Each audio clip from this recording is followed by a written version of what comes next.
我嘅名字叫安雅，今年12歲，嚟自寒冷而摩天大樓林立嘅莫斯科。我嘅生活本該係完美嘅，我有一個大企業家父親，一位美麗嘅母親，同一棟寬敞嘅房子。父親允許我整日混耍，但一切都喺1年前發生咗變化。醫生診斷我患有一種罕見嘅心臟病，我嘅心臟跳動不規律，有時甚至會短暫停止，讓我喘不過氣倒喺地板上。喺莫斯科嘅醫院裏面，身穿一塵不染白大褂嘅醫生們帶住昂貴嘅儀器走嚟走去，佢哋低聲交談，使用我聽唔懂嘅複雜術語。父母臉色蒼白地企在一旁傾聽，消毒水嘅氣味彌漫喺成個房間。我瞓喺硬邦邦嘅病床上，望住白色嘅天花板，小手緊緊抱住泰迪熊。每當心電監護儀發出滴答滴答嘅聲音時，我就害怕佢會突然停止。安雅，孩子，你必須堅強。母親一邊撫摸我嘅頭髮，一邊講，眼眶裏充滿咗淚水。父親低住頭睇住地板，一句話亦冇講。佢曾帶我去睇歐洲最好嘅醫生，去過瑞士，去過德國，但所有人都搖頭。呢種病好難治癒，需要進行大手術，但風險極高。我曾經以為我會死，每晚我都做噩夢，夢見自己飄向天空，把父母拋喺下面。我喊住醒嚟，卻不敢告訴任何人。我好害怕。直到有一日，父親帶住燦爛嘅笑容從工作返嚟。安雅，我哋要去旅行啦，去台灣。我皺起咗眉頭。台灣嗰個國家，我嘅腦海中即刻浮現出畫面。污糟嘅街道，到處係交通堵塞，路邊小販大聲叫賣，睇嚟唔乾淨嘅奇怪食物，仲有肯定老舊設備不佳嘅醫院。我曾經喺電視上睇到，台灣係一個發展中嘅國家，只有大海同廟宇，根本不適合好似我咁樣嘅病人。爸爸，點解一定要去嗰度？我想去瑞士。我抱怨道。父親笑啦，傻孩子，嗰度嘅醫生好厲害，佢哋可以不用大手術就治好呢種病，而且呢個係喺你嘅病情惡化前嘅最後一次旅行，去放鬆一下吧。我不相信，台灣點樣可能治好我？佢哋大概只有毛衣或野草藥吧。我曾喺網上讀到，台灣人好會做生意，喜歡佔遊客便宜，而且既然係咁窮嘅國家，佢哋嘅公共衛生系統一定好差。但父親堅持要去，話只係去3日，檢查一下身體就返嚟。我只好勉強同意。飛機喺清晨降落喺桃園國際機場，我望向窗外，睇到陽光透過雲層灑下。當艙門打開時，潮濕嘅空氣帶住一股熱帶嘅味道飄進嚟，人非常多，嘈雜嘅中文交談聲此起彼伏。我緊緊側住母親嘅手，媽媽，我害怕。母親微笑住，冇關係，孩子，你會習慣嘅。我哋坐上計程車進城，我簡直唔敢相信自己嘅眼睛。馬路好寬，但車流堵得水泄不通。摩托車好似一窩蜂似嘅喺車陣中穿梭，喇叭聲震耳欲聾，排氣管嘅煙霧彌漫。司機結結巴巴咁講住英語。台北交通好堵，我喺心裏抱怨，呢個係咩國家？堵成咁樣，如果我暈倒咗點辦？我哋住嘅飯店好豪華，高樓大廈閃閃發光，但外面卻係密密麻麻嘅路邊小石灘，香料嘅氣味四處飄散。我睇到人食得津津有味，但心裏卻想住那一定好污糟。烏蠅到處飛。父親話，試試睇吧，孩子好美味嘅。我搖搖頭，唔好，我怕食壞肚子。第一日，我哋喺飯店休息，我躺住望住天花板，心臟又不規律地砰砰亂跳。我非常害怕，但冇告訴任何人。嗰日晚上，我夢見自己嘅心臟停止咗跳動。我驚醒過嚟，呼吸急促，母親趕緊抱住我。聽日我哋去醫院，孩子，嗰度嘅醫生真係好正。我唔信，台灣點會有好醫生？佢哋大概只有老舊嘅醫院同落後嘅設備吧。我聽話台灣人中歡講人情，中歡收紅包，醫生肯定唔會關心我呢個外國病人，但我別無選擇，我必須去。第二日早上，我哋乘車前往醫院，路上又堵車啦。我睇到一架救護車亦被困喺車陣中。睇啊，媽媽，如果係我喺入面，我肯定死咗。母親笑住話，好快就到啦，孩子。突然，周圍嘅車輛開始移動，紛紛讓路，摩托車停落嚟，司機們舉手行禮，救護車迅速開過去，冇人抱怨一句。我好困惑，點解佢哋會咁做？喺莫斯科，堵成咁樣，肯定冇人會讓路。但喺呢度，每個人睇起上嚟都喺互相幫助。我開始有啲許懷疑，但仍認為呢只係巧合。醫院到啦，外面睇起上嚟有點舊，牆壁褪色，有裂縫。我抱怨道：爸爸，呢個係乜嘢醫院？咁舊。父親笑啦：先進去睇睇吧，孩子。我跟住走入去，大廳寬敞乾淨，護士們笑住歡迎我哋。您好，歡迎。佢哋嘅英語說得好清晰。我嘅主治醫生係個中年男子，頭髮略白，目光童話。佢流利地講住英語。您好，安雅，我叫林醫師。今日我哋要進行詳細嘅檢查。佢不慌不忙，詳細詢問我嘅病情。我向佢說明後，佢點頭並做咗筆記。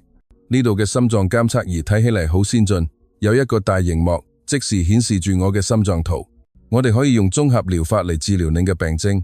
林醫師解釋道，結合現代藥物、傳統中藥同物理治療。我皺起咗眉頭，中藥嗰真係有用嗎？林醫師笑啦，試試睇吧。佢俾我食咗一粒小小嘅藥丸，味道好苦，但仲未難受。我仍然懷疑，但我嘅心臟開始跳得稍稍規律了一啲。嗰日下晝，我喺醫院嘅花園裏散步，睇到一個小水池，池裏漂浮住幾朵荷花。我心想朵一定好污糟，花長喺臭水裏，但一陣清淡嘅香氣輕輕飄嚟。一位護士走過嚟，荷花好美吧？佢從污泥中生長出嚟，卻潔淨無瑕。我點點頭，但仍不明白。嗰日晚上，我瞓喺病房裏邊，房間好乾淨，窗戶能睇到花園。我感覺好了一啲，但仍覺得呢3日係白費時間。台灣冇乜特別嘅，但我唔知道聽日一切都將改變。第3日早上，我醒來時感覺好奇怪，心臟砰砰跳得好快，好唔規律。我從床上坐起嚟，手捂住胸口，母親急忙跑過嚟：安雅，你感覺點樣？我喘住氣，我胸口疼，好疼。父親臉色蒼白，立即按響咗護士鈴，鈴聲響起，2名護士立刻衝進房間，一人檢查我嘅脈搏，另一人打電話俾林醫師，病情嚴重發作，心臟嚴重不規律。我睇到影像模糊咗，消毒水嘅氣味再次彌漫，但呢次唔係喺莫斯科，而係喺呢度，喺我認為落後嘅台灣。林醫師5分鐘內就趕到啦，白大褂一甩，佢冇驚慌，盯住心電監護儀嘅熒幕。安雅，聽我講，跟住呢個節奏慢慢呼吸。佢握住我嘅手，放喺自己嘅胸口，示範如何緩慢深呼吸。我努力跟隨，但心臟一陣刺痛，我喊咗出嚟。我害怕，我會死嗎？母親緊緊抱住我，淚流滿面。父親僵硬地企住。醫生，救救我嘅女。林醫師點頭。我哋會救佢嘅，但必須快。佢命令護士準備輪椅同設備。我好快被推出房間。路上我睇到醫護人員跑嚟跑去，但冇混亂，每個人都職責分明。我哋被推向急症室，房間寬敞，被日光燈照得通亮，醫療儀器整齊地排列住。我喺心裏想，外面老舊嘅醫院，裏面竟然咁現代化。林醫師戴上手套，我哋要使用非侵入式嘅心臟除震儀。呢個係嚟自日本嘅新技術，結合台灣嘅中藥，能大大降低風險。我非常害怕，小手緊緊捉住母親嘅衣角。媽媽，我唔想死。母親喊住：你唔會死嘅，媽媽保證。一位護士跪喺我身邊，溫柔地微笑：你好勇敢，好快就會冇事啦。佢講住清晰嘅英語，帶住溫和嘅口音，我感覺到一點點安慰。林醫師簡短地解釋：我哋會將混有中藥活性成分嘅興奮劑注射到靜脈中，然後用低頻電波調整心率。佢冇長篇大論，立刻開始行動。注射針扎進我嘅手臂，一陣冰涼，但不怎疼。中藥有股淡淡嘅草本清香，隨震而發出輕微嘅嗶嗶聲。熒幕顯示我嘅心臟圖正在震動。林醫師調整咗按鈕，電波透過貼喺我胸口嘅貼片傳導。我感覺到胸口一陣酥麻，但不曾痛。心電圖開始平穩落嚟，我嘅心臟跳得慢咗，更規律咗。好好，安雅，跟住我呼吸。林醫師輕聲話，我照住佢嘅話，深吸氣，緩緩呼氣。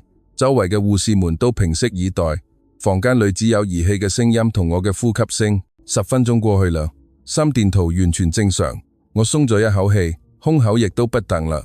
我擘大眼睛睇住林醫師，醫生，我好啦嘛？佢笑得好燦爛。仲未有完全康復，但我哋已經控制住病情啦。聽日我哋會再進行一次詳細檢查。母親緊緊抱住我，喜極而泣。父親鬆咗一口氣，多謝寧醫生。林醫師搖搖頭，不客氣，呢個係我哋嘅職責。護士端嚟一杯果汁，一啲吧，對心臟有益，味道甜甜嘅，好特別，但好清新。我被安排喺特護病房休息，房間有大窗戶，可以睇到綠意安然嘅花園。我仍然對發生嘅事情感到震驚。台灣真地救了我嗎？呢度嘅醫生竟然咁犀害。我曾經以為佢哋好落後，但呢度嘅儀器比莫斯科嘅醫院仲要先進。嗰日下晝，護士小美帶我喺花園裏面散步，進行物理治療。佢20歲出頭，笑容開朗。你走慢點好嗎？跟住音樂嘅節奏，佢放咗一首輕柔嘅台灣音樂，笛聲夾雜住鼓點，聽起嚟好放鬆。我跟住佢慢慢走，小腳一步一步，空氣又熱又濕，但有微風輕拂。小美自知，點解呢度嘅醫院咁厲害？我問，佢笑啦，因為我哋愛我哋嘅病人，呢度嘅每個人都好似家人一樣。家人？我問，佢點頭，係嘅，醫生、護士、病人都好似兄弟姊妹一樣互相幫助。我睇到一個坐輪椅嘅台灣小孩對我微笑，佢揮咗揮手，你好，我亦揮手回應。我開始覺得呢個地方唔似我想象嘅咁樣。嗰日晚上，我想起咗莫斯科嘅家，莫斯科好冷，但呢度好溫暖。我仍然害怕病情再次發作，但林醫師話聽日會有一個驚喜。我抱住一絲希望瞓着咗，但我不知道真正嘅奇蹟先至啱啱開始。喺台灣嘅最後一個早上，我醒來時感覺前所未有嘅清新，心臟跳動正常，胸口冇任何疼痛。我望向窗外，陽光透過綠色嘅樹葉灑落，小鳥喺枝頭飛舞，輕柔嘅叫聲傳嚟，一股花香飄進房間。我笑啦，呢個係自從嚟到呢度後第一次笑。母親走進房間，笑容滿面。安雅，你睇起嚟好多啦。我站起嚟抱住母親，我感覺好好。媽媽，唔請啦。父親跟住進嚟，端住早餐托盤，熱騰騰嘅稀飯、水煮蛋同新鮮水果。食啲吧，孩子。醫生話呢有助於滋養心臟。我望住食物，稀飯潔白，散發住淡淡嘅香氣。我曾經以為台灣食物好污糟，但而家我好餓。我滗咗一口放進嘴裏，味道溫和，不鹹不膩，好好食。我話，父親笑咗，睇到咗嗎，孩子？台灣有好多好東西。林醫師稍後入嚟檢查，佢攞住檢查結果嘅檔案。安雅，好消息，你嘅病情改善好多，心臟節律幾乎100%恢復正常。我擘大眼睛，真嘅咩？醫生，怎麼咁快？佢笑啦，因為我哋嘅治療方法，我哋將現代藥物與傳統中藥結合，並使用 AI 即時分析心臟數據。佢打開平板電腦展示我嘅心臟圖。你睇，琴日心電圖非常不穩，但喺注射中藥同電擊治療後，佢立刻平穩下嚟。我哋嘅 AI 精確計算咗你身體所需嘅藥物劑量，你唔需要做大手術啦。我望住那美麗嘅綠色圖表，我嘅心臟跳動規律而穩定，我熱淚盈眶。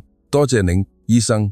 林醫師摸了摸我嘅頭，不客氣。不過有個驚喜，今日我哋要帶你去參觀我哋嘅秘密實驗室。我興奮地問，秘密實驗室？佢點點頭，係嘅，我哋去睇睇吧。我哋乘坐輪椅前往醫院嘅地下室，外面睇起嚟老舊，但裏面嘅電梯非常現代化。門打開咗，一個寬敞嘅房間被 LED 燈照得通亮。科學家們穿住白大褂走嚟走去，巨大嘅機器整齊排列，電腦熒幕上顯示住基因數據。呢度就係我哋嘅心臟病研究中心。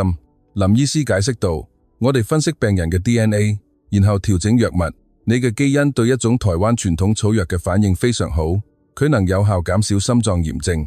我專心地聽住。個 AI 呢？佢指住一台大機器，呢個係 3D 心臟模擬儀。我哋重建咗你嘅心臟模型，喺進行真實治療前先進行模擬測試，將風險降低咗90%。我觸摸住熒幕上我嘅 3D 心臟模型，鮮紅色，正喺旋轉。太酷啦！一位留住長髮嘅科學家走過嚟。您好，我叫陳博士，我幫助開發咗呢種藥物。佢遞俾我一小瓶草藥，佢嚟自台灣山區嘅植物，但經過高科技萃取，一股清新嘅香氣。我曾以為係野草藥，但而家佢係神奇嘅藥物。我問，為什麼台灣喺呢方面咁厲害？陳博士笑啦，因為我哋投資於人才。醫學教育係免費嘅，每個人都能夠接觸到，而且我哋將古老嘅智慧與現代科技結合，兩者兼顧。我點點頭，開始明白台灣並唔似我想象嘅咁窮，佢哋有聰明嘅大腦同善良嘅心。嗰日下晝，我哋返到病房，我又一次喺花園裏散步，池塘裏嘅荷花開得燦爛，我伸手觸摸花瓣，柔軟芬芳。小美姐姐，荷花真係從污泥裏長出嚟嘅咩？護士笑咗，係的，佢教導我哋，即使出身卑微，只要不放棄，亦能變得純潔美麗。我望住荷花，眼淚流咗落嚟。我曾因為生病而覺得自己好卑微，但而家我變得更堅強啦。台灣教衰咗我呢一點啊。嗰日晚上，我話俾父母，我想喺呢度待久一啲。父親笑咗，我哋聽日必須返去啦。但醫生話你已經康復咗，可以回莫斯科啦。我有啲難過，但好高興病好咗。睡前我寫下咗日記。台灣唔係落後嘅國家，佢係奇蹟。我曾經瞧唔起佢，但而家我愛上咗呢度。但我唔知道真正嘅變化正在等住我，就喺我哋必須離開嘅明天。回家嘅早上，我醒來時感覺比以往任何時候都清新，心臟跳動平穩，絲毫冇疼痛。我從床上起嚟，走到窗邊，望住醫院綠意盎然嘅花園。清晨嘅陽光透過樹葉，喺露珠上閃爍住微光。小奶停喺樹枝上，輕聲歌唱。茉莉花嘅香氣飄進房間，我深深吸咗一口氣，感覺自己似係重生了。母親走入嚟，手裏攞住行李箱。安雅，準備好回家啦嗎？我轉過身，微笑住，係的，媽媽，但我會想念呢度。父親跟住入嚟，林醫師會親自送我哋。我興奮地問，真係咩？林醫師同小美護士隨後趕到。林醫師拿住一個小盒子，安雅，呢個係讓你帶返屋企繼續服用嘅中藥。前3個月每日服用1粒，然後線上把心臟檢查結果發俾我。我接過盒子，聞到一股淡淡嘅香氣。多謝寧醫生，我會每日食嘅。佢笑啦，你好正。仲有，呢個係禮物。佢遞俾我一束小小嘅乾蘭花，把佢帶返屋企。佢會提醒你，你係喺呢度變得堅強嘅。我緊緊抱住蘭花，眼眶濕潤，我會永遠珍藏嘅。小美護士抱住我，照顧好自己。如果想念呢度，隨時可以嚟睇我哋。我回抱佢，好嘅姐姐，我愛你。我哋乘車前往桃園機場，路上我望向窗外，交通仍然擁堵，摩托車穿梭，喇叭聲此起彼伏。但呢次我冇抱怨，我睇到司機們互相微笑，睇到路邊嘅孩子們揮手。台北好混亂，但充滿咗生命力。我曾經覺得佢好煩人，但而家佢係能量。爸爸，點解台灣人咁愛笑？我問。父親笑咗，因為佢哋有愛心。孩子，你睇，佢指住一個開過去嘅救護車，周圍嘅車輛立刻讓路，人們舉手行禮，冇人抱怨。我點點頭，係的，媽媽，跟莫斯科好唔一樣。到咗機場，我又一次感到驚訝，人好多，廣播聲響起多種語言，食物嘅氣味從路邊攤飄嚟。我曾經害怕，但而家我想嘗試。爸爸，買一份牛肉麵俾我吧。父親笑啦，好啊，孩子。我哋坐喺長凳上食熱騰騰嘅牛肉麵，麵條筋道，牛肉軟嫩，湯頭濃郁鮮甜。我食得津津有味，太好食啦！我以前以為佢好污糟，但佢其實好乾淨，好新鮮。母親笑啦，睇到啦嘛，孩子，唔好以外表嚟判斷。喺等登機嘅時候，我喺機場裏面走動，睇到一家賣紀念品嘅店，一個刻住我名字嘅玻璃蘭花。我買咗落嚟，提醒自己，但就喺我排隊辦理登機手續時，意想不到嘅事情發生咗。我感覺到一陣暈眩，心臟又跳得異常快。我捂住胸口，媽媽，我又騰落。母親臉色蒼白，安雅。父親急忙抱住我，呼叫醫生。病情發作比尋日更嚴重，我喘不過氣，視線模糊。我就咁倒喺機場嘅人群中，周圍嘅人都好驚訝，但冇混亂。機場工作人員立刻跑過嚟，心臟病發作，佢哋馬上就知道，因為我帶住醫院俾我嘅有心臟病標誌嘅項鏈，緊急輪椅2分鐘內就到啦。機場護士檢查我嘅脈搏，心臟嚴重不規律，必須快。佢哋把我推到機場急救室，房間好小，但設備齊全，有隨診儀同埋急救藥物。機場醫生立刻打電話俾林醫師，安雅，病情喺等飛機時發作咗，林醫師透過視訊通話回答：我馬上到，等我5分鐘。佢從醫院開車火速趕到機場，等待期間我呼吸急促，護士俾我注射咗鎮靜劑。你好病，慢慢呼吸。佢溫暖地握住我嘅手，周圍嘅人冇圍觀，而係靜靜地關心住。有人舉手祈禱，有人為我祝福。我感受到咗嗰份善意。林醫師到咗，有點喘氣。安雅，我嚟啦。佢打開醫生包，裏面有一個便攜式隨震儀。我哋就喺呢度調整心率，不用回醫院啦。佢俾我靜脈注射咗濃縮嘅中藥，然後使用咗低頻電波。我感覺胸口發麻，但儀器上嘅圖表平穩咗落嚟，心臟喺10分鐘內恢復正常。好啦，林醫師笑啦，我喊啦，多謝寧醫生。我以為我要死啦。佢摸了摸我嘅頭，你唔會死嘅孩子，你好堅強。父母緊緊抱埋一起，喊住，非常感謝您。父親話，林醫師搖搖頭，呢個係我嘅職責，而且我哋嘅機場急救團隊隨時待命，因為我哋重視每一條生命。我環顧四周，機場工作人員對我微笑，周圍嘅人輕輕鼓掌。一位英國遊客話，太神奇啦。我笑啦，台灣又一次救了我。喺混亂中，佢哋處理得完美無瑕。登機前我抱住林醫師，我會再返嚟嘅。佢點點頭，永遠等你。飛機起飛啦，我望住腳下逐漸變小嘅台灣土地。我曾經湊唔起佢，但而家我愛上咗呢個地方。呢個係個奇蹟。3日嘅時間，但旅程仲未有結束。我要把呢個故事講俾全世界。飛機喺白雲之上翱翔，我坐喺窗邊，緊緊抱住甘蘭花。我嘅心臟跳動正常，但內心仍然對早上發生嘅事情感到激動。桃園機場嘅畫面浮現喺腦海中，混亂而有序。嗰啲毫不猶豫地幫助我嘅工作人員，我曾經認為台灣落後，但事實上佢哋隨時準備着。母親坐喺旁邊，撫摸着我嘅手。孩子，你餓啦嗎？食啲零食吧。佢遞俾我一袋從機場買嘅台灣點心，我攞起一塊食咗起嚟，香甜酥脆，椰子味濃郁，好好食。媽媽，我喜歡所有台灣嘅嘢。坐喺前排嘅父親笑啦，好高興你改變啦。我打開林醫師借俾我嘅平板電腦，上面有心臟監測應用程式，綠色嘅圖表好漂亮。你睇，爸爸，我嘅心臟完全正常啦。父親點頭，醫生真係好厲害。如果唔係喺呢度，你可能會有危險。飛行期間我瞓着咗，夢見自己喺醫院嘅花園裏奔跑，荷花開得燦爛。林醫師笑住，小美護士揮手，我帶住微笑醒嚟。飛機喺傍晚降落喺莫斯科，寒冷嘅空氣刺痛咗我嘅皮膚，雪花飄落。我穿上厚外套，走出機場，一切睇起嚟都好灰暗。高樓大廈高聳入雲，但好寂靜。交通擁堵，但冇人互相讓路。我嘆咗口氣，我返家啦。我哋嘅房子好大，但好冰冷。我走進臥室，望住床上嘅泰迪熊，我把甘蘭花放喺枕邊。多謝你，台灣。我低聲話。嗰日晚上，我用醫生俾我嘅儀器檢查咗心臟，一切正常。我俾林醫師發咗一封電子郵件。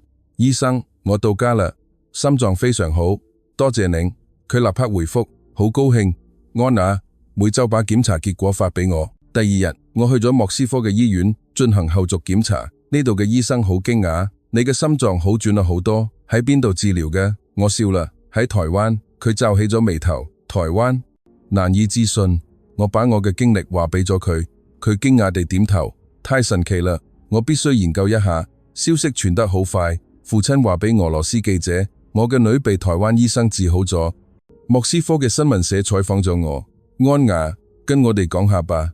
我坐喺鏡頭前，緊張但勇敢。台灣唔係一個落後嘅國家，嗰度嘅醫生好病，佢哋用科技結合中藥，喺3日內治好咗我。呢一段影片喺俄羅斯傳播開來，人們留言話難以置信，台灣咁厲害。我要帶我嘅孩子去嗰度治療，但有啲人仍然懷疑，呢一定係廣告。我有啲難過，但冇放棄。我開始寫部落格，名為《台灣3日奇蹟》，講述咗一切，從交通擁堵但每個人都讓路，到乾淨美味嘅路邊攤食物，從外面老舊但內部現代化嘅醫院，到機場嘅救援。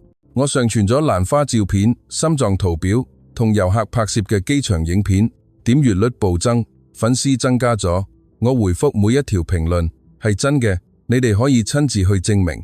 一個患病嘅孩子私信我，安雅自治，我跟你一樣有心臟病，我可以去台灣嗎？我回答，當然可以。林醫師好厲害，父母為我感到驕傲，我嘅孩子真棒。我笑啦，我想讓全世界知道台灣有幾好，但問題亦隨之而嚟。莫斯科嘅一啲醫生批評我，呢個孩子係喺度為台灣打廣告，佢哋冇嗰種技術。一啲新聞社寫咗負面報道，俄羅斯孩子被騙咗，我感到好傷心，喺房間裏喊路，母親抱住我，別難過孩子，繼續講出真相。我點點頭。我發佈咗和林醫師嘅視訊通話，我問醫生，話俾大家呢個係唔係真啊？佢笑咗，係真啊。我哋嘅治療方法得到咗世界衛生組織嘅認可，我哋幫助咗數千名外國病人。呢個視訊好受歡迎，俄羅斯人開始相信啦。台灣駐莫斯科代表處聯繫我，安雅，多謝你分享咁好嘅故事，我好高興。1個月過去了，我完全康復，可以正常跑步玩耍。我喺屋企舉辦咗一個小型派對，邀請咗朋友同記者，我親手做咗牛肉麵，教大家食，試試睇，又好食又健康，每個人都喜歡。我宣布，我要成為台灣嘅小小大使，任何患有心臟病嘅人，我都推薦佢哋去台灣。掌聲響起，但我知道我嘅旅程仲未有結束，我必須做更多嘅事情嚟回報我得到嘅奇蹟。2個月過得好快，我成咗社交媒體上著名嘅俄羅斯女孩，我嘅部落格粉絲達到咗10萬人，患病孩子父母嘅私信蜂擁而至。安雅，請推薦一下台灣醫生，我嘅孩子亦得咗同樣嘅病。我回覆咗每個人，發送咗醫院資訊、健康追蹤應用程式嘅連結，以及我與心電圖正常圖表合影嘅甘蘭花照片。一天早上，父親叫我進辦公室，安雅，聽我講，莫斯科嘅一家大醫院想邀請你去演講。我擘大了眼睛，講乜嘢？父親笑了，講你喺台灣嘅經歷。佢哋將舉辦一場關於替代醫學嘅研討會。我好興奮，我去。研討會嗰日，會議室好大，座無虛席，俄語嘅交談聲此起彼伏。我着住漂亮嘅衣服，手裏攞住甘蘭花，顫抖住走上舞台。大家好，我叫安雅，我曾經患有一種罕見嘅心臟病。歐洲嘅醫生話我需要進行大手術，但喺台灣，林醫師喺3日內治好咗我，冇手術。我講述咗交通堵塞，但每個人都讓路，乾淨且滋補嘅路邊攤食物，外面老舊但內部先進嘅醫院，以及機場嘅救援同結合 AI 嘅中藥。我展示咗治療前後嘅心電圖幻燈片、機場嘅影片同陳博士喺實驗室裏邊嘅照片。房間裏一片寂靜，隨後爆發出雷鳴般嘅掌聲。一位俄羅斯醫生問：小朋友，你確定呢個唔係廣告嗎？我笑啦，唔係，我曾經亦瞅唔起台灣，但我係親眼所見，你哋可以親自去證明。佢驚訝地點了點頭。研討會後，醫院邀請林醫師進行視訊通話，我哋想合作，送病人去台灣並交流知識。林醫師笑啦，我好樂意，我哋願意分享。消息傳到了歐洲 ，BBC 採訪咗我，係乜嘢讓台灣如此特別？我回答，不僅僅係技術，更係佢哋嘅愛心，佢哋好似家人一樣照顧我。呢段影片傳遍了世界，台灣奇蹟登上咗熱搜，但隨後危機嚟啦。我收到學校嘅信，安雅，你因為經營部落格而經常缺課，必須停止活動。我好難過，一啲朋友嘲笑我，去咗趟台灣就以為自己好出名啦嗎？我喺房間裏邊喊啦，但母親抱住我，你做得啱，唔好放棄。我做咗一個重大嘅決定，我寫信俾俄羅斯總統，總統先生，台灣救咗我嘅命，請讓俄羅斯同台灣喺醫療領域進行合作。父親幫助將呢封信發佈到媒體上。1週後，一條爆炸性新聞傳嚟，俄羅斯派遣醫療團隊前往台灣學習。我欣喜若狂。林醫師打電話俾我，安雅，你太棒啦！俄羅斯團隊到啦，我哋會教佢哋一切。我與父母一齊飛返台灣。呢次我唔係病人，而係特邀嘉賓。桃園機場嘅標語歡迎住我，歡迎安雅小英雄。我熱淚盈眶，抱住林醫師，我返嚟啦。我哋舉行咗新聞發佈會，我企喺俄羅斯醫療團隊旁邊。今日我嚟告訴大家，台灣不僅僅係旅遊，更係醫療領域嘅領導者。閃光燈不斷閃爍。記者問：嗱，心臟病呢？我笑咗，已經完全康復咗。你哋睇，我圍繞住舞台跑咗一圈，心臟跳動正常。陳博士帶我去實驗室，安雅，我哋研製出咗新嘅中藥，已經送到俄羅斯啦。我觸摸住藥瓶，多謝你哋，佢會幫助更多嘅孩子。嗰日晚上，我喺醫院嘅花園裏面散步，池塘裏嘅荷花開滿咗，我摘咗一朵。謝謝你教導我。我低聲話，但我知道我必須做更多。更大嘅危機即將來臨，我必須面對。更大嘅危機比我想象嘅嚟得更快。新聞發佈會後，我接到咗俄羅斯一位患病母親嘅電話。安雅，我嘅女病得好重，呢度嘅醫生話必須做大手術，但死亡風險好高。你能幫我咩？呢個女孩叫瑪利亞，11歲，同我患嘅係同樣嘅病。我心頭一緊，我會幫忙嘅，把資料發俾我。我立刻將資料發俾林醫師，佢回覆，安雅，盡快帶孩子嚟呢度，我哋可以救佢。但問題係機票同治療費用太高啦。瑪利亞嘅家庭好窮，我絞盡腦汁，我喺部落格上發帖，請幫助瑪利亞，佢同我一樣患有心臟病，需要去台灣治療。我分享咗佢嘅故事，佢生病嘅影片同佢悲傷嘅笑容照片。捐款喺一個晚上飆升，俄羅斯人、台灣人、全世界嘅人都喺捐款。多謝你安雅，你係英雄。但隨後傳嚟咗壞消息，一啲俄羅斯新聞社寫到，俄羅斯孩子被騙咗，喺飛機上可能會死。佢哋引用咗不相信台灣療法嘅舊醫生嘅話。瑪利亞的家人猶豫咗，安雅，我哋害怕，我喊啦，請相信我，我喺呢度康復咗。我決定自己飛到俄羅斯去揾佢哋，用一部分捐款。我長時間飛行，喺清晨抵達莫斯科，大雪紛飛。我趕往瑪利亞喺郊區嘅小房子。瑪利亞臉色蒼白咁躺住，擘大眼睛睇住我。安雅自知，我抱住佢，係地，自知係嚟帶你嘅，你一定會康復嘅。瑪利亞的母親喊住，多謝你孩子。我話俾佢，我嘅故事展示咗我嘅心臟圖表、中藥同林醫師嘅影片，佢哋相信咗。但喺前往機場嘅路上，瑪利亞突然發病啦，佢喘不過氣，倒在計程車裏面。司機好驚慌，去醫院。我大喊，不，去機場，快！我打電話俾林醫師，醫生，瑪利亞發病啦。佢命令安雅，聽我嘅，讓佢跟住節奏呼吸，輕輕按壓佢嘅胸口。我照做咗，手按住瑪利亞嘅胸口，佢緩緩吸氣呼氣。司機開足咗馬力，莫斯科交通堵塞，大雪紛飛，冇人讓路。我喊啦，快啲！瑪利亞呼吸微弱，視線模糊，我害怕極啦。瑪利亞緊緊捉住我嘅手，自知你要堅強。我哋遲到咗，飛機快就要起飛啦。我抱住瑪利亞跑，機場工作人員幫助推住輪椅。急救，急救！喺飛機上，瑪利亞仍然病得好重，空姐好驚慌。我請求使用飛機上嘅急救室，冇。我視訊通話林醫師，醫生，幫我。佢命令機組人員注射我帶嚟嘅鎮靜劑。安雅，你好病，孩子會冇事嘅。10分鐘後，瑪利亞嘅病情好轉，呼吸正常。我抱住佢喊啦，周圍嘅乘客鼓掌。呢細路太勇敢啦，一位俄羅斯人話。我笑啦，多謝你哋。飛機降落喺桃園，醫療團隊正喺等住。林醫師企喺最前面。安雅，你及時把孩子帶嚟咗。佢哋立刻將瑪利亞推往醫院。我喺後面跟住，路上瑪利亞揸住我嘅手，自知我害怕。我笑啦，唔用害怕，呢度就係你嘅家。喺醫院裏邊，林醫師詳細檢查，病情好嚴重，但我哋可以救佢。佢哋使用咗除顫儀，注射咗中藥，並用 AI 進行分析。3小時後，瑪利亞醒嚟啦。好啦，林醫師宣布，瑪利亞嘅母親恰住抱住我，多謝你，孩子。消息傳遍咗世界。2名俄羅斯孩子被台灣救活。曾經批評我嘅新聞社鴉雀無聲，嗰位老醫生打電話嚟道歉，係我錯咗。台灣真係好厲害。我企喺瑪利亞身邊，佢笑得好燦爛。奇蹟，多謝你。我想成為好似林醫師咁嘅醫生。我抱住佢，當然可以。我哋會一齊幫助更多孩子。但在此之前嘅一切都被抹去咗。台北嘅交通堵塞，但救護車可以及時趕到。外面老舊嘅醫院卻能拯救生命。我曾經瞧唔起嘅路邊攤食物，但裏面嘅中藥成分救咗瑪利亞。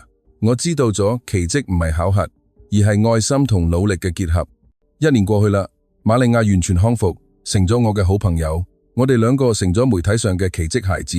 我經常會台灣，唔再係病人，而係志願者，幫助翻譯來台治療嘅外國孩子。今天我企喺醫院嘅花園裏，望住盛開嘅荷花池，陽光喺水面上閃爍，花香四溢，鳥兒飛舞，叫聲清脆。我深深吸咗一口氣，我嘅心臟跳動正常。我康復好耐啦，但呢度成咗我嘅第二個家。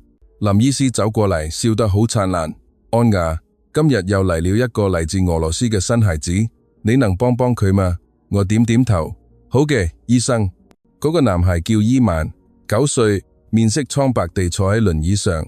佢嘅母親喊住：醫生，救救我嘅仔！我跪喺佢身邊，用俄語對佢話：別害怕，子子以前亦生過同樣嘅病，呢度幫助我康復咗。伊曼睜大咗眼睛：真嘅咩？子子，我笑啦，展示咗我嘅舊心電圖。你睇，從顫動到3日內恢復正常。佢笑了笑，我帶佢喺花園裏散步。你睇荷花，佢從污泥中長出嚟，卻好美麗。佢觸摸住花瓣，好似稚子一樣嗎？我笑啦，係的，我哋都從低谷開始，但可以變得堅強。之後，我坐喺林醫師嘅辦公室裏同佢聊天。佢打開電腦，展示數據。安雅，今年我哋治療咗1000名外國孩子，大部分係罕見心臟病。我問醫生，為點解台灣能咁厲害？佢停頓咗一下，望向窗外。不僅僅係因為金錢或設備，而係因為我哋相信慈悲。台灣嘅智慧教導我哋，幫助別人就係幫助自己。技術係工具，而唔係神。我專心聽住。咁中藥呢？佢笑咗。中藥係祖先留低嘅財富，我哋用科學嚟研究佢，唔拋棄佢，而係發展佢。比如，我哋萃取中藥中嘅重要活性成分，結合奈米技術，讓佢起效更快、更精準。佢打開陳博士喺實驗室工作嘅影片，你睇，我哋分析病人嘅 DNA， 然後調整個體化嘅藥物配方。我熱淚盈眶。醫生，我曾經以為中藥係落後、野蠻嘅東西。佢摸咗摸我嘅頭。好多人都有呢個誤解，但偉大不是高樓大廈或昂貴嘅機器，佢係恰當嘅結合，係治癒人，而唔係炫耀。呢句話深深觸動咗我。我曾因為只睇到表象交通堵塞、路邊攤、老舊醫院而瞧唔起台灣，但內裏係愛心同智慧。我接住問：那你哋點解唔向世界宣傳更多呢？佢嘆咗口氣：我哋唔喜歡吹噓，但你幫助咗我哋。安雅，你就係連接世界嘅橋樑。我笑啦，我明白啦。真正嘅偉大係無私地幫助，係將傳統與現代融合，造福人類。佢點頭，講得啱，你成長咗好多。嗰日下晝，我與瑪利亞進行咗視訊通話。佢喺俄羅斯。安雅自知，我想再嚟台灣，我想喺呢度學醫。我笑啦，嚟吧，我哋會一齊幫助孩子們。佢點頭，係的，慈悲不僅僅係言語，更係行動。嗰日晚上，我坐喺燈下寫日記。今日我覺醒咗，台灣教導我，偉大不是由 GDP 或者高樓大廈嚟衡量嘅，而係由愛心同智慧嘅結合嚟衡量嘅。呢個係一個普世嘅真理，無論邊個國家都可以運用。我平靜地瞓着咗，心中嘅荷花盛開。但聽日我必須做啲乜嘢嚟回報。新嘅一日早上，我充滿咗決心。陽光透過醫院房間嘅窗戶灑落。茉莉花嘅香氣從下面嘅花園飄來，雀仔嘅叫聲輕柔地響起。我從床上起嚟，走到鏡子前，睇住自己穿住志願者制服，淺藍色嘅恤衫上繡住安雅嘅名字。我笑啦，今日必須做點什麼。我走到醫院嘅一個小會議室，林醫師、陳博士、小美護士同瑪利亞，佢飛嚟啦，都係等住。安雅，我哋準備好啦。林醫師話。我點點頭。好嘅，醫生，今日我要宣布一個計劃。我打開筆記本電腦，展示咗幻燈片蘭心基金會計劃。我解釋道，我將喺全球範圍內籌集資金，幫助貧困嘅心臟病兒童嚟台灣免費治療。我哋將建立一個基金會，向貧困國家發送結合咗中藥嘅藥物，並與俄羅斯同歐洲交換醫生。所有人都鼓掌啦。陳博士笑啦，呢個係個好主意。你想當基金會主席嗎？我搖咗搖頭，我太年輕啦，但我會係小大使。從我嘅部落格同社交媒體開始，我立刻發佈咗公告，全球嘅朋友們，請幫助孩子們，捐款或分享故事，每一分錢都能挽救生命。我上傳咗康復嘅孩子們企喺荷花旁微笑嘅影片，仲有剛剛康復嘅伊曼喺花園裏玩耍嘅照片。捐款喺1個小時內飆升。台灣人留言：我哋為你驕傲，小俄羅斯女孩。俄羅斯人，多謝你救咗我哋嘅孩子。歐洲人，我哋將派醫療團隊嚟學習。第一日就收到咗數百萬盧布嘅捐款。嗰日下晝，我帶領志願者孩子們喺花園裏遊行。外國病人對我微笑，多謝你安雅。我回答不客氣。小美護士幫忙分發蘭心基金會嘅傳單。蘭心基金會幫助全世界嘅孩子，但我並冇止步於此。我打電話俾莫斯科嘅父親，爸爸，幫我一個忙，喺俄羅斯捐一塊地，建立一個台俄聯合診所。父親笑咗，好嘅，孩子，我為你驕傲。消息傳開咗，一位俄羅斯億萬富翁向呢個台灣兒童基金會捐款。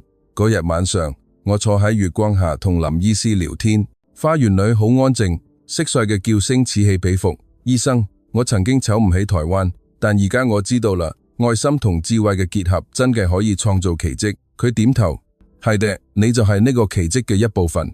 我望住池塘裏嘅荷花，佢喺夜晚盛開，花瓣潔白無瑕。荷花教導我，即使嚟自污泥，只要不放棄，亦能純潔。林醫師笑啦，而你冇放棄。我寫日記，今日我開始咗新嘅生活，不僅僅係康復，而係幫助別人。呢個係普世嘅真理，偉大來自於給予，而唔係索取。聽日我要為更好嘅世界做更多嘅事情。2年後，我企喺台北嘅一個大舞台上，聚光燈照射住我，俄羅斯同台灣嘅國旗並肩飄揚，數千人坐住聆聽，掌聲雷動。我穿住淺藍色嘅西裝，胸口別住蘭心基金會嘅徽章，手裏拿住麥克風。大家好，我叫安雅，嚟自俄羅斯。今日我嚟話俾大家，台灣3日奇蹟不是終點，而係起點。我打開幻燈片，展示咗基金會幫助嘅1000多名康復兒童嘅照片。我哋為50個國家嘅孩子提供免費治療，將結合 AI 嘅中藥送到非洲同東歐，並喺莫斯科建立咗台俄診所。瑪利亞企喺我身邊，佢而家係一名實習醫生。多謝安雅姊姊帶我嚟台灣，我亦想幫助孩子們。我繼續話，我曾經瞧唔起台灣，認為交通擁堵係落後，路邊攤食物係污糟，醫院係老舊。但事實上，交通堵塞，但每個人都為生命讓路。路邊攤食物係滋補嘅智慧，醫院外面老舊，但內心卻係先進嘅愛心。佢教導我，唔好以外表嚟判斷。掌聲再次響起，我邀請林醫師上台。醫生，請告訴大家。佢笑啦，安雅，你係從污泥中盛開嘅荷花，你將圍牆變成咗橋梁。我熱淚盈眶，抱住佢，多謝您，醫生，多謝您救了我，亦救了孩子們。隨後我宣布咗一個重大消息，今日基金會將擴展到全球，我哋將為貧困兒童建立免費嘅線上醫學院，教授佢哋將中藥與科技結合，並派遣像我咁樣嘅兒童志願者去幫助其他國家。來自俄羅斯、非洲、歐洲嘅孩子們走上舞台，並肩站住。我哋係蘭心小英雄。活動喺我哋種植蘭花嘅儀式中結束。我摘下一朵，送俾瑪利亞。呢個係我哋嘅橡子，從污泥到純潔，從絕望到希望。佢笑啦。嗰日晚上，我喺淡水河邊散步，微風輕拂，燈光喺水面上閃爍。我打電話俾父母，爸爸媽媽，我成功啦。父親喊啦，你太棒啦，孩子，我為你驕傲。我望住手中嘅蘭花，佢開得正盛，散發住甜美嘅香氣。台灣教導我，真正嘅偉大係給予，係愛心與智慧嘅結合，創造一個更美好嘅世界。呢個不僅僅適用於台灣，而係適用於全人類。我將蘭花拋入水中，佢隨住水流飄走。我笑啦，多謝你台灣，多謝呢個奇蹟。我嘅故事仍然在繼續，帶住一粒正常跳動嘅心臟，同一個更偉大嘅夢想。